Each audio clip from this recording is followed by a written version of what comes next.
Este martes, la presidenta Michelle Bachelet visitó México para concretar una serie de acuerdos con el país del norte. Esto en un contexto complejo para las autoridades que se encuentran en medio de una fuerte polémica por el ya famoso caso de los estudiantes desaparecidos de Ayotzinapa. Un tema sensible que se suma a las fuertes críticas del precandidato republicano a la presidencia de Estados Unidos, Donald Trump, hacia los inmigrantes mexicanos.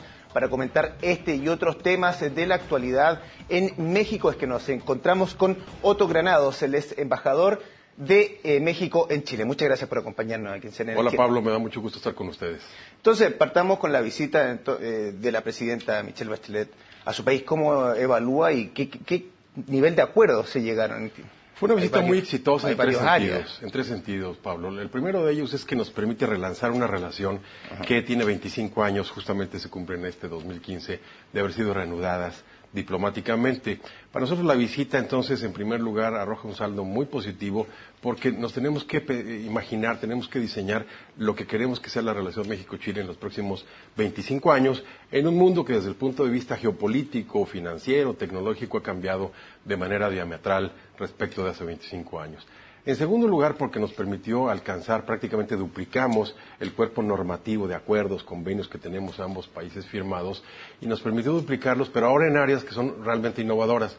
Destaco dos. La primera de ellas es que por vez primera estamos incorporando proyectos conjuntos de investigación, digamos, muy sofisticados en materia científica, como por ejemplo la posibilidad de que venga una misión de científicos mexicanos a participar en investigaciones en la Antártida, en alguna de las bases que Chile tiene, o por ejemplo la suscripción de convenios entre los ministerios de medio ambiente en materia de biodiversidad, de biología marina, este tipo de cuestiones que son centrales ahora porque son los temas globales del siglo XXI, o bien, por ejemplo, en la participación de México por vez primera en operaciones de mantenimiento de la paz de la mano del contingente que Chile tiene en Haití.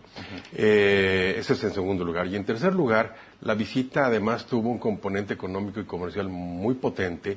El gobierno chileno convocó a un foro empresarial en México al que participó incluso el propio presidente Peña, y fue un tremendo éxito. Asistieron, 400 empresarios mexicanos interesados en Chile, interesados en invertir en Chile, y justamente ese día, que fue el 14 de agosto, se firmó el convenio el contrato mediante el cual una gran compañía mexicana, FEMSA, adquirió el 60% del conglomerado de farmacias Cruz Verde que operan en Chile, con una inversión de aproximadamente $1,000 millones.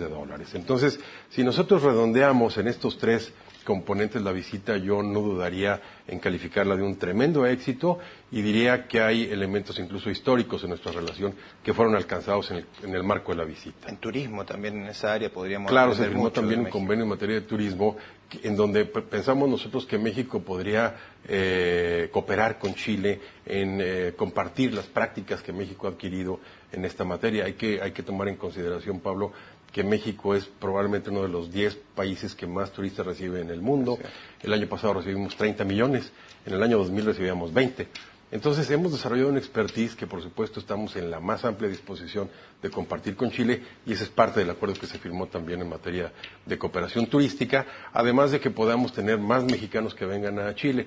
Hasta ahora las cifras son un poquito asimétricas. El año pasado fueron 108,000 chilenos a México, principalmente a la zona de Cancún, Playa del Carmen, toda esta región, y sin embargo solo recibimos 41,000 mexicanos que vinieron a Chile, y eso incluso detonado por la Copa América ahora de este año. Entonces, nos parece que hay un espacio de maniobra muy importante para elevar los flujos turísticos entre ambos países. En otro sentido, embajador, la contingencia nos obliga a tocar otros temas, por ejemplo, el de Ayotzinapa y la desaparición de los 43 normalistas, ¿no?, que desaparecieron en Iguala, como podemos recordar.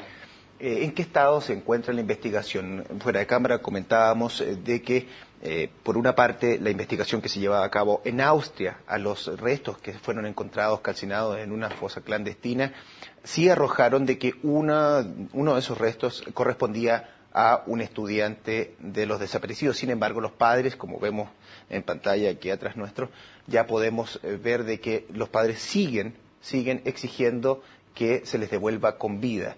¿Cuál es la evaluación del gobierno en este caso? Sí, el primer paso fue hacer una investigación que desde mi punto de vista ha sido desde la perspectiva técnica balística, forense, criminológica, probablemente la más sofisticada, la más completa que se haya visto en México y quizás en muchas partes del mundo cuando han ocurrido tragedias de esta naturaleza. Esto derivó en varias acciones. La primera de ellas es en el arresto, en la detención y en el actual enjuiciamiento de aproximadamente 90 o 100 presuntos responsables de esta tragedia y de este homicidio múltiple que están siendo ahora procesados por los tribunales correspondientes.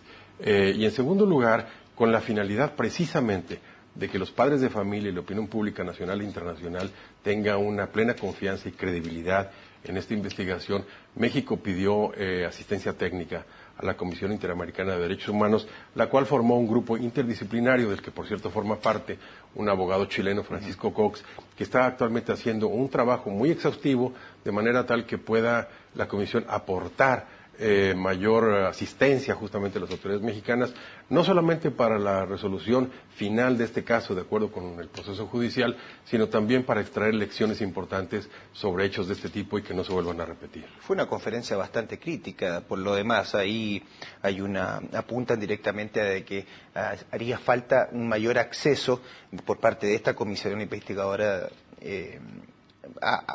principalmente a los militares que pudieron haber, digo en condicional, ¿cierto?, pudieron haber tenido algún roce con este caso. ¿Cómo recibe todas esas críticas que se dieron en la última conferencia? Con un espíritu muy abierto. Para nosotros todo lo que la Comisión plantee, las dudas que tenga, las solicitudes de información que tenga son muy saludables, de tal manera que estemos en condiciones de satisfacerlas de acuerdo con los procedimientos usuales en este tipo de casos. ¿Para el gobierno mexicano los estudiantes están muertos?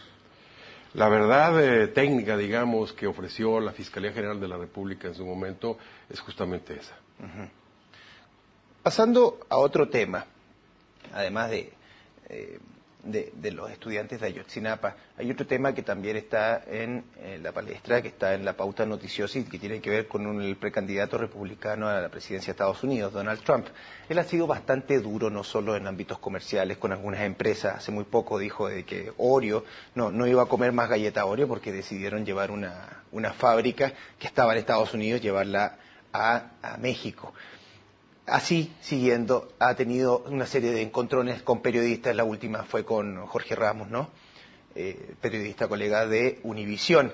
¿Cómo recibe el gobierno todas las críticas que está haciendo este precandidato republicano que aspira a liderar, a ser la cabeza de un país tan importante como Estados Unidos y en desmedro de muchos profesionales, ejecutivos que trabajan no solo en México, que también están en Estados Unidos o en los dos lados? Sí, yo creo que la respuesta más rápida que suele darse es justamente que se trata, bueno, lógicamente de una posición desmesurada, estridente, en fin, lo que eso suele decirse.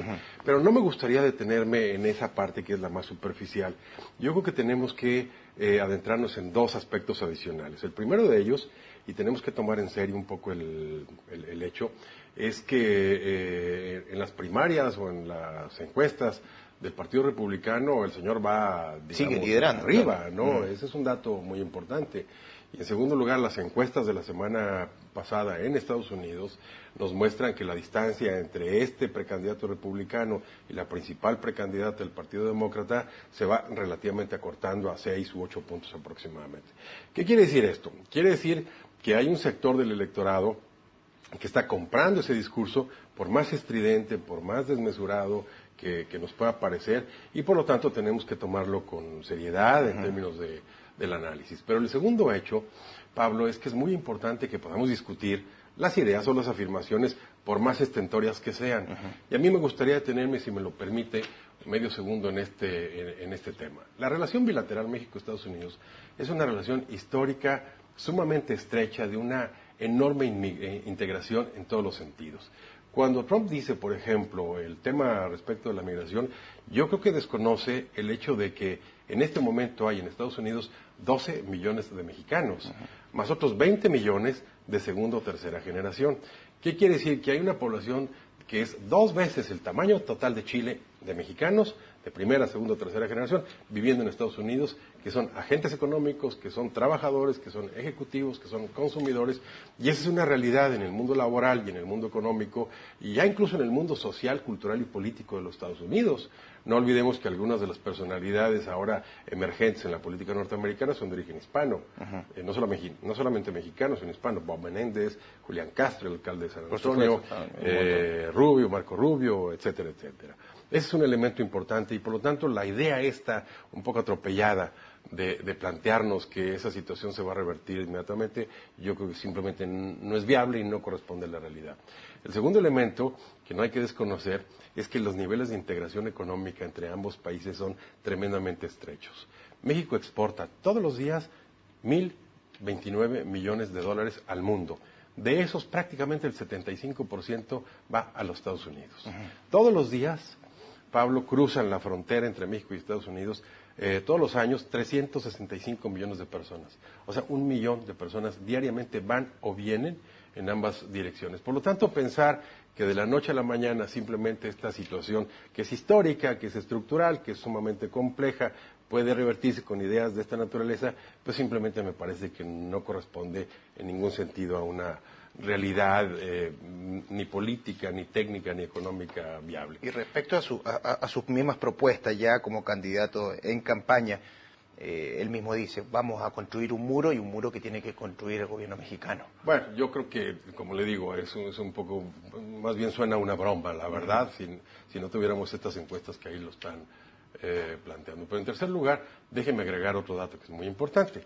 En México país, hay 17,000 empresas aproximadamente que tienen algún tipo de capital norteamericano.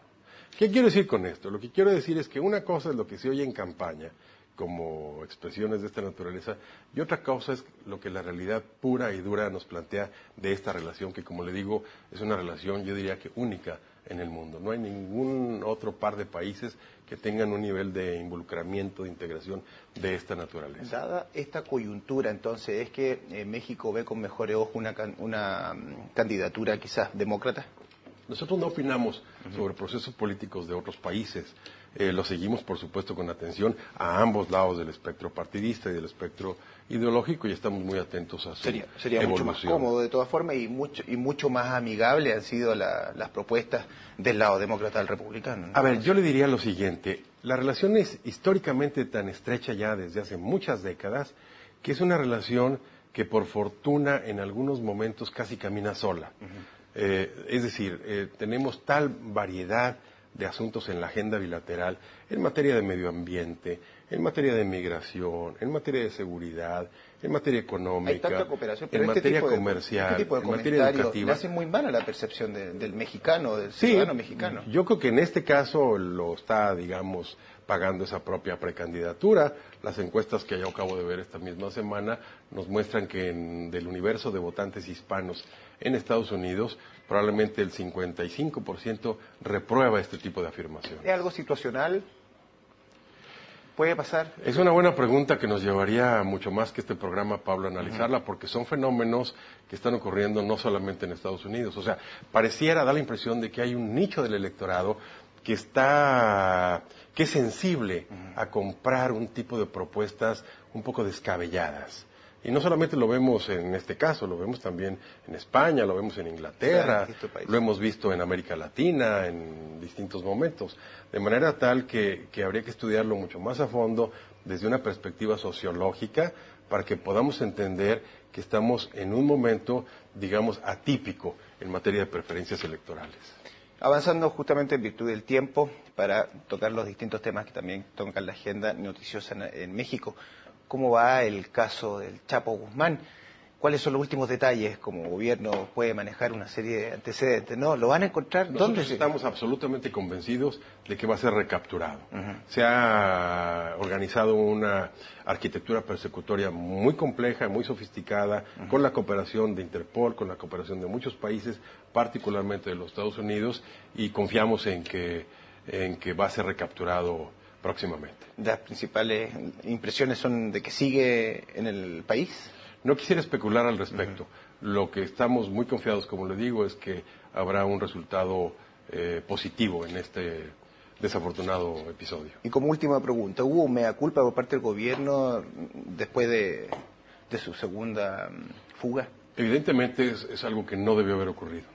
Y como lo expresó el gobierno de México, bueno, fue muy lamentable que haya habido elementos de corrupción que facilitaron esta fuga. Claro, porque ¿qué seguridad se da de que lo encuentren por tercera vez y que se vaya a fugar nuevamente en una cárcel de alta seguridad? Bueno, yo creo que son lecciones que uno aprende para bien. Eso es el análisis de Otto Granados, es el embajador de México en Chile, que nos daba un poco de luces sobre la coyuntura que se está desarrollando en México y que toca a otros países, por supuesto Chile, porque no, con la visita de la presidenta a ese país y luego los 11 meses que se cumplen de los estudiantes, los normalistas de Ayotzinapa, el caso Guzmán, de Chapo Guzmán, son varios los temas que hemos logrado rescatar. Muchas gracias por acompañarnos. Gracias, Pablo, por su tiempo. Los acompañamos entonces a seguir con más noticias aquí en CNN Chile.